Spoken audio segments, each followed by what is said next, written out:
ఈ రోజులల్లా తల్లికి ఓ రూ. 1000 పెట్టి చీర తెచ్చినా, తండ్రికి ఓ 500 పెట్టి చెప్పులు తెచ్చినా, వాట్సాప్‌లల్ల స్టేటస్‌లు, ఫేస్‌బుక్‌లు, ఇన్‌స్టాలల్ల, యూట్యూబ్‌ల అప్‌లోడ్ చేసుడు.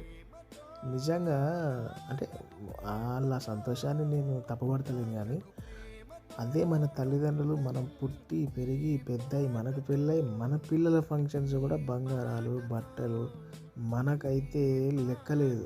మనకైతే ఎన్ని తెచ్చుంటరో. కానీ ఏ ఒక్క తల్లి, తండ్రన్నా యూట్యూబ్‌ల, వాట్సాప్‌లలో ఎప్పుడన్నా పెట్టంగానే మనం ఎప్పుడన్నా చూసినామా? ఒకవేళ వాళ్ళు అలా పెట్టాలే ప్రతీది అనుకుంటే, ఈ యాప్‌లు సరిపోతాయా భయ్యా? నిజంగా వాళ్ళు మనకు చేసిన త్యాగానికి, వాళ్ళు మన మీద చూపించిన ప్రేమలా మనం చేసేది ఎంత భయ్యా? ఆఫ్టర్ ఆల్ నిజంగా తల్లిదండ్రులకు కాళ్ళు కడిగి రోజు కాళ్ళు కడిగి నెత్తిన పోసుకున్న రుణం తీరదు.